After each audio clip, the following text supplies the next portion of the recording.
Le duo bruxellois d'indie rock intimiste et lo-fi Her Wide Love a sorti son premier EP qui s'appelle Wake Up Before the Night is Over via le label Exage Records. Tout de suite, extrait, le premier, le morceau s'appelle High Low Temple.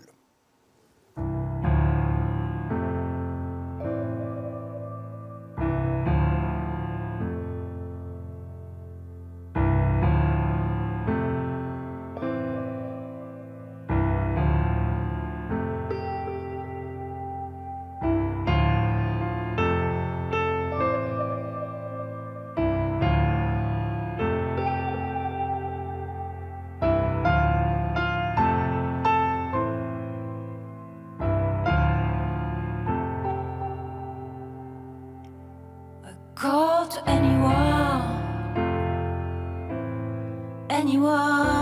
to set my mind at ease. Somewhere to drag away my little burdens in these crazy times. Drowned us into a hollow temple. Oh, the longer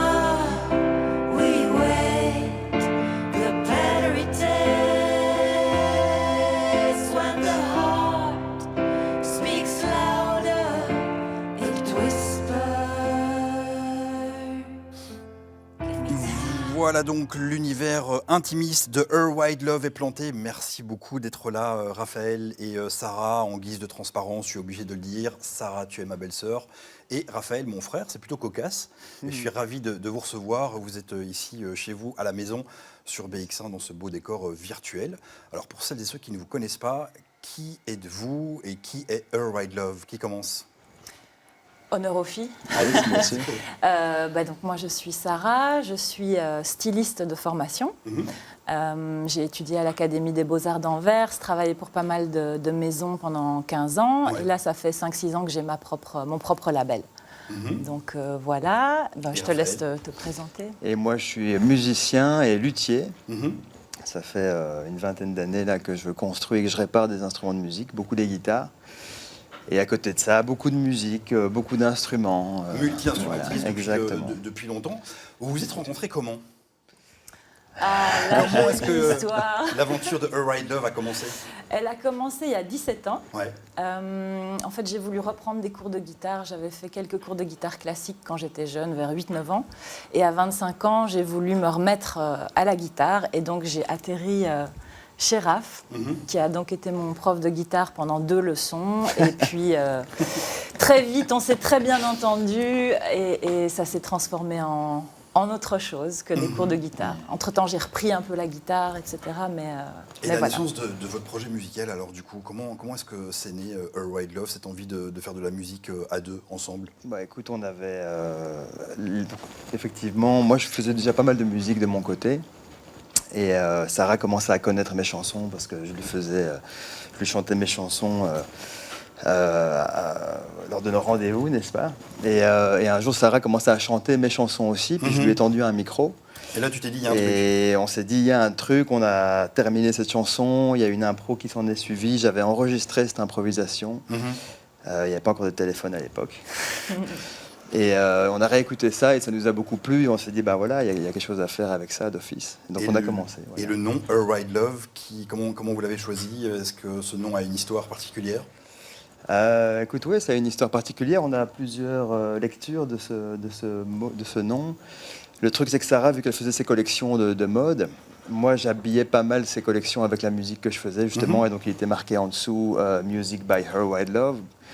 La musique par son amour sauvage, n'est-ce pas? Et puis Sarah a une autre lecture de voilà, ça peut être interprété de 1000 façons, mais il y a le mot amour déjà dedans qui est un mot hyper important. Et puis le côté wild, c'est peut-être ce qui réfère à l'intuition et un côté un peu plus sauvage, j'aime pas trop, plutôt intuitif, je dirais, qui nous caractérise beaucoup, beaucoup. Et donc, vous faites de la musique maintenant depuis combien d'années ensemble? Est-ce qu'on ose le dire? Est-ce qu'on ose le dire? Ça fait bien 15 ans, je Ouais, dirais. 15 ans. Après, il y a eu des phases avec musique, des phases sans musique. Enfin, là, je parle pour moi. Ça fait quoi? 2 ans, je dirais, qu'on s'y est vraiment remis sérieusement avec l'envie. En fait, depuis qu'on a signé avec notre label Exage Records, les choses ont vraiment pris une autre tournure. On a voulu aller beaucoup plus loin et aboutir en fait les Ouais. morceaux qu'on avait déjà. Et c'est depuis lors qu'on s'y est vraiment bien remis. Ouais. Et il y a un EP qui est sorti et qui s'appelle... Wake Up Before the Night is Over. Yes, on va en parler avec vous. Merci beaucoup d'être en Stoom sur BX1. C'est Her White Love.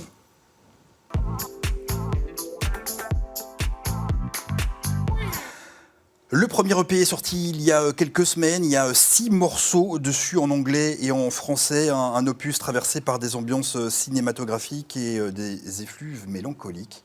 Comment est-ce qu'est né cet opus qui est sorti et qui s'appelle donc Wake Up Before the Night is Over? Comment est-ce qu'il est né ce projet? Alors, de nouveau, j'ai envie de dire grâce à notre super label Exage Records qu'on a Ça a été l'input, finalisé, ouais. voilà, oui, qu'on est allé au bout de ce projet-là. Je pense que les morceaux qui sont dessus, comme on a d'autres projets à côté, c'est vrai qu'on ne fait pas la musique à plein temps non plus. Et donc, c'est plutôt un témoignage de plein de choses qui nous ont traversées. Et donc, ces 6 morceaux qui nous tenaient à cœur de mettre sur ce premier EP, qui nous représentent bien, je pense, et qui ont chacun leur propre histoire. C'est-à-dire qu'on n'a pas décidé à l'avance d'un fil rouge pour tout l'EP. Par contre, je pense qu'il est là malgré nous, par la personnalité qui dégage. Qui dégage. Clairement. Et donc voilà, il est né depuis 2 ans, on y travaille. Et C'est 2 ans de travail intense. Oui, quand même. Un enregistrement en studio. Chez nous, Ouais. à la maison. Ouais. Et puis après, on a travaillé avec Pascal N. Paulus pour le mix, avec le Sunnyside pour le mastering. Donc voilà, il y a eu plein de petites étapes. Ça s'est fait un peu en petits morceaux. Et puis, pour finalement avoir quelque chose de finalisé. Et en parlant de finaliser, comment ça se passe la production ou la composition ou la création musicale? Qui fait quoi dans votre duo? Vous complétez hyper bien. Qui écrit les paroles? Qui écrit la musique? Comment est-ce que vous mettez ça ensemble? Bah, écoute, moi, en fait, je joue plus ou moins tout le temps, tous les jours, dès que je peux. Il y a plein d'instruments à la maison et c'est vrai que j'ai toujours ce besoin comme ça de gratouiller ou de pianoter sans pour autant travailler quelque chose. C'est plus instinctif là. Et souvent, voilà, Sarah repère des choses. Il y a plein de choses que je fais qui restent là. Et puis il y a des fois où je fais des choses et puis Sarah me dit ça c'est hyper beau, je ferais bien quelque chose dessus. Des fois, ça reste en friche pendant longtemps, et puis ça peut... Voilà, Puis ça ressurgit quand puis vous en ça avez envie. ressurgit, mais grosso modo, c'est vrai que moi, je suis plus à la base de tout ce qui est musique. L'input musical, il vient vraiment Ouais. clairement Et de donc Raph. les textes, l'écriture, Les c'est toi. textes, c'est moi, et ça peut autant être des textes qui sortent, par exemple, une chanson comme Nothing's Missing, elle est sortie vraiment d'une traite sans que je le maîtrise. On verra le clip tout à l'heure. Après, j'ai des carnets, j'écris quand je peux, quand j'ai des trucs qui me viennent, et puis parfois, lors d'improvisation, j'ouvre un petit carnet et je m'en inspire, et puis je retravaille après, évidemment. Hello Temple, on va revoir un deuxième extrait. Ça a été tourné où ce clip, on peut dire, hein, Oui, clairement. ça a été tourné à la Free House. De nouveau, on a été pour ça soutenu par notre label Exage. Et le but, c'était vraiment d'avoir justement des images de notre formule duo, puisque l'album, enfin l'EP est complètement arrangé. Or, en live, on propose une formule duo et on voulait aussi voir un petit peu si on tenait la route. C'était une façon pour nous de voir si la formule était la bonne. Et elle a été validée autant par nous que par ceux qui étaient là, donc c'est super. Le morceau parle de quoi? On entend déjà les images vont L'ascenseur arriver. émotionnel qu'on traverse. Lâcher prise, c'est ça? Lâcher prise, accepter que ça va dans tous les sens. Ouais. Comment vivre dans un monde qui déraille sans dévisser? C'est Tu ça. peux résumer, c'est des choses comme ça? Oui, oui, tout à fait. On regarde tout de suite un deuxième extrait, Her White Love. Regardez, écoutez, c'est très très beau.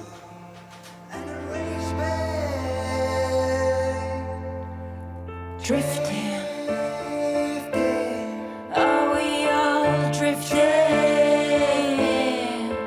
These excesses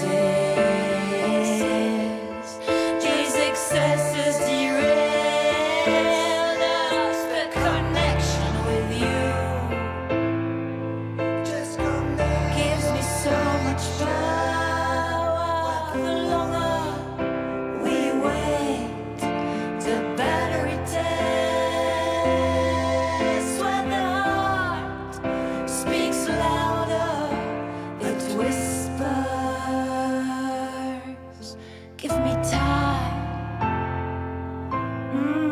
Give me time.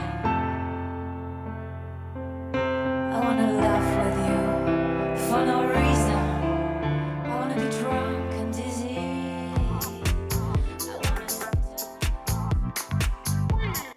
Il y a un très beau clip qui est sorti aussi, qui accompagne ce EP, qui s'appelle Nothing Missing. Le morceau parle de quoi? Nothing's missing, il parle exactement de l'inverse, c'est-à-dire que nothing's missing en anglais, ça veut dire rien ne manque. Il part du fait justement que toujours quelque chose manque et il faut jongler avec ça dans la vie. Et donc c'est une chanson, je dirais, qui parle pas mal du couple. C'est une petite déclaration d'amour aussi. Beaucoup de douceur dans ce morceau. Beaucoup de douceur. C'est apprendre un peu à nager avec les failles, avec la violence qui peut émerger d'un couple dans toutes ses complexités. Et c'est vrai qu'en écrivant cette chanson et en la composant avec Raph, j'ai très vite eu des images d'eau. L'eau, ça permet de se laver des parasites un petit peu, de tout ce qui complique, ça permet de se purifier un petit peu. Et tu as donné de ta personne dans ce clip, on va voir. C'était oui, je me suis bien journée donné. de tournage, c'est ça? Ouais. Intense. Une bonne après-midi. Oui, c'était intense parce qu'il faisait froid et que j'étais dans une espèce de grand bain dehors. C'était chouette, j'ai adoré Une bonne l'expérience. expérience. Moi. Ouais. On va regarder le clip tout de suite, Nothing Missing, extrait donc de votre EP qui est sorti et qui est disponible sur toutes les plateformes, je le rappelle, Wake Up Before the Night is Over. Her Wide Love, le clip. You don't need another life. You don't need another lover. What you say is true. See what your heart feels under the bridges of your own fiction. You keep saying I'm alright while your eyes lead into darkness. You keep saying I'm alright while your eyes lead into darkness.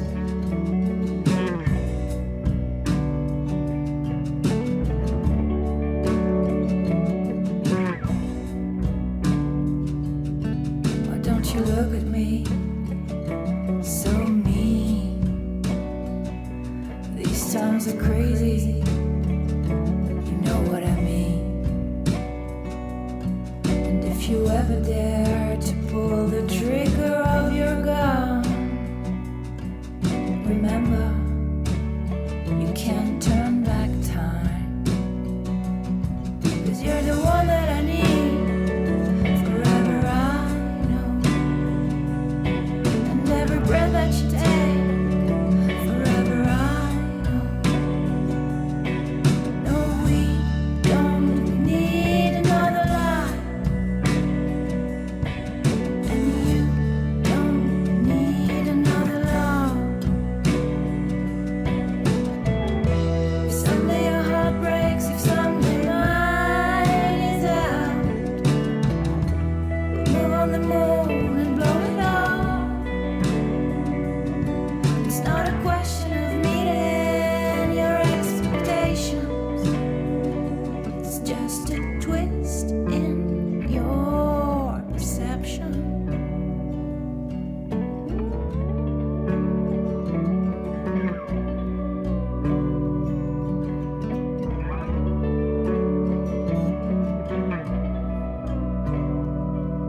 We don't need another life. We don't need another lover. You're craving for the sweetest, but you know for me it keeps coming and going. 'Cause you're the one that I need. Forever I know. And every breath that you take, forever I know. No, we don't need another life. And you don't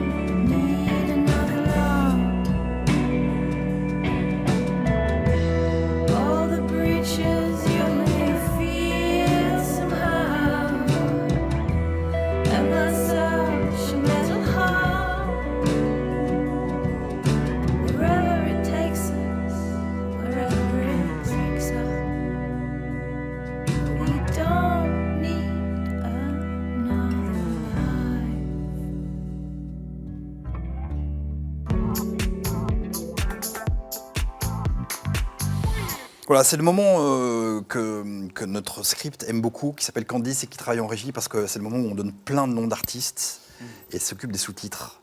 Donc la question c'est, quels sont les artistes qui vous ont fait grandir artistiquement? Qu'est-ce que vous écoutiez quand vous étiez plus jeune? Les posters dans la chambre, bref, les inspirations. Ouais, bah écoute, moi c'est marrant parce que ce que j'écoutais quand j'étais petit, c'est pas forcément ce qui a influencé ma musique, je pense. Mais ce que j'écoutais beaucoup, c'était les groupes des années 60 et 70. Je pense beaucoup aux Doors, par exemple, que j'ai écouté, réécouté. Velvet Underground, par exemple, aussi. Patti Smith, que Sarah m'a plus fait découvrir. Donc là, j'étais un peu moins petit quand même. Puis on a grandi dans les années 90, donc ado dans les années 90. Donc évidemment, Nirvana est passé par là. Mais grosso modo, c'est vrai que moi, je suis attiré par tout ce qui est très personnel. Donc je suis un peu éloigné de tout ce qui est mainstream. J'aime ressentir la personnalité de chacun dans la musique, dans les chansons, quelque chose que personne d'autre que l'artiste lui-même pourrait faire. Et donc, par exemple, une artiste comme Cat Power est venue me chercher il y a 20 ans, qui s'est retrouvée seule avec sa guitare en faisant un seul accord de guitare. Donc, on n'était pas du tout dans le wow effect, mais qui avait voilà, sa personnalité et sa voix, par exemple. Et ici, en l'occurrence, il y a plein d'autres artistes qui viennent nous chercher. Aujourd'hui, par exemple, ta playlist Spotify, ici, alors, ouais. quelques noms, qu'est-ce que tu écoutes aujourd'hui? Par exemple, ce qu'on aime bien, c'est des artistes comme Kevin Morby, par exemple, Kurt Weill, Timber, qu'on adore, Warpaint. Ouais. Et toi, Sarah, du coup, les artistes que tu écoutais quand tu étais ado? En fait, moi, un peu pareil que Raph, beaucoup de groupes des années 60, 70, qui étaient écoutés par mes parents, tous les deux. Une Janis Joplin, par exemple, j'adore aussi. En effet, Patti Smith, j'ai vraiment adoré. PJ Harvey, j'ai passé vraiment des heures, mon oreille contre le baffle de ma chienne hi-fi. Elle m'a complètement... elle m'envoûte toujours, elle m'inspire beaucoup. C'est vraiment une artiste exceptionnelle, je trouve. Et aujourd'hui, on partage franchement les mêmes goûts musicaux qui peuvent être assez éclectiques et qui... Des artistes empreints d'une certaine liberté, en tout cas. Authenticité, liberté, Des artistes belges que vous appréciez, des potes dans le milieu, des artistes de Fédération Wallonie-Bruxelles, vous avez des noms à partager? Bien sûr, il y en a pas mal, évidemment. Mais on pense entre autres à Mélanie De Biasio, qu'on apprécie quand même vraiment beaucoup, qui travaille avec Pascal Paulus aussi, qui a bossé avec nous sur l'album. Thomas Frankoper, évidemment. Alors là, on s'éloigne un peu de notre style à nous, mais c'est quelqu'un que je connais assez bien, pour qui j'ai eu la chance de faire des instruments de musique aussi, entre autres un skateboard guitare.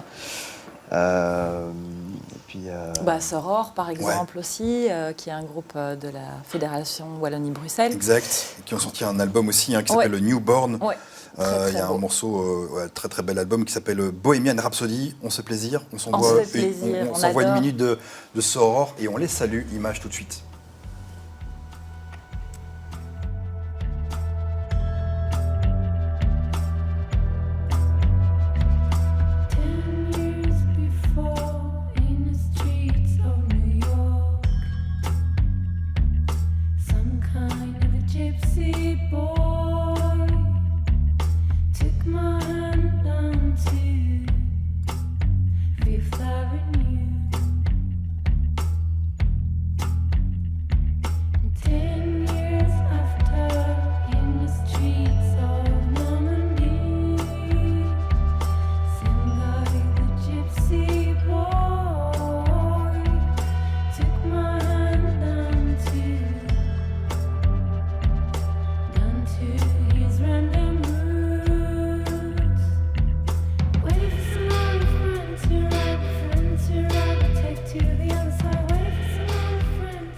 Voilà donc pour Bohemian Paradise, et pas Rhapsody, bien sûr. Freddy, si tu nous regardes.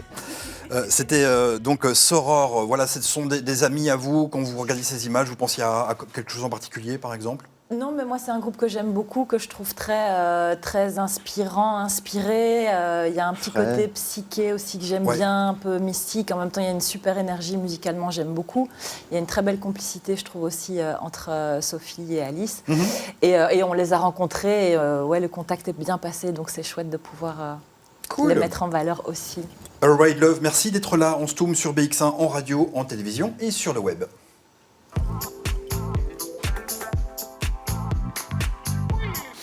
Le 23 novembre dernier, si je ne me trompe pas, vous étiez au Botanique Le à la 16. Rotonde. 16 novembre, ouais. Le 16 novembre, pour un concert en première partie d'une artiste américaine qui s'appelle Squire Flower. Yes. J'étais à la Rotonde, j'ai Yes. passé un super bon moment. Comment ça s'est passé pour vous? Je sais que c'est un moment hyper important. Tous Ah, les artistes c'était n'ont pas la chance génial. déjà de se produire au Botanique. Comment est-ce que vous avez vécu cette expérience? Eh ben, très très bien. Mhm. On a vraiment apprécié en fait le moment. On pouvait craindre un petit peu le côté du live où tu entres sur scène et puis t'en sors et tu comprends pas ce qui s'est passé et ça t'a comme pas traversé. Et là, on était bien présents, bien contents d'être là surtout. Ouais. Et on a adoré l'expérience. On était plutôt détendus, je Ouais. pense. Et Beaucoup de gens dans la salle, hein. Il y avait il y avait 200 personnes. Il y a un Ouais. gros travail en amont. On peut en parler quand même. Le temps passe vite. On arrive déjà au terme de cette émission. Mais il y a Ouais. eu un travail de coaching scénique. Vous avez travaillé en résidence pendant une semaine avec une coach. Donc un concert, ça se travaille vraiment. Bien sûr. Qu'est-ce que ce coaching, par exemple, vous a permis Le pour ce concert coaching, du 16? au-delà de l'aspect vraiment technique d'un coaching où vraiment on apprend des choses, on fait des exercices, etc., il y a vraiment, je trouve, l'aspect où on est poussé en dehors de notre zone de confort Ouais. pour après retrouver son propre équilibre et sa propre justesse, que ce soit dans les mouvements qu'on fait sur scène, dans ce qu'on donne vocalement, dans plein de choses. Donc c'est vraiment faire un peu un grand écart, aller plus loin que ce que là où on pensait aller, pour ensuite, voilà, comme je dis, retrouver sa propre balance pour tout ça. Mais donc c'est très intéressant et clairement, je pense que sans le faire, on reste peut-être un peu cantonné à ce qu'on sait faire. Bien sûr. Voilà. C'est important de sortir de sa zone de confort. Alors sur scène, vous êtes deux. Et ce qui est génial en vous voyant, c'est que vous interchangez vos places. De temps en temps, Raph, tu es au clavier, à la guitare. Des fois, tu chantes, des fois pas. Pareil pour toi. Et donc, il Ouais. y a comme ça... On ne voit pas ça souvent dans un spectacle. Mais je pense que... Ça fait partie de votre projet, quoi. Vous changez de rôle et de place aussi. Ben, une grosse partie du boulot, justement, pour ce live, ça a été de retraduire, si tu veux, un album qu'on a arrangé, donc où il y a de la basse, de la batterie, plein de claviers, des choses comme ça, dans cette formule duo, quoi, qui nous ramenait à devoir être inventif, à essayer de trouver des petites astuces pour que ce soit intéressant quand même. Et donc Sarah, par exemple, qui finalement, après ses 2 premiers cours de guitare, il y a une quinzaine d'années, n'avait plus trop touché d'instruments de musique. Oui, Et c'est là, ça, par c'était exemple, plutôt le chant. Hein. Ouais. Ouais. Ouais. Donc là, par exemple, on s'est dit, OK, là, t'as plus le choix, quoi. Il faut s'y mettre. Et l'idée, c'est de remplir, mais aussi trouver une manière, si tu veux, de retraduire un peu ce disque. Oui, puis nous-mêmes d'auto-triper, parce que quand Oui. même on fait de la musique surtout pour se faire du bien dans un premier temps. Ensuite, évidemment, on partage, mais voilà, on n'avait pas envie de se retrouver comme avant, juste avec une gratte guitare-voix. On avait envie d'enrichir et de vibrer plus, en fait, Ouais. juste avec la musique. Ouais, et Et vous d'être proposez quelque ensemble. chose qui est, on en a déjà parlé, mais de déstructurer. Déformater. De déformater, de déstructurer, on peut dire ça comme ça, et qui est très très intéressant. On regarde des images tout de suite, c'était donc le 16 novembre à la Rotonde Botanique. Regardez.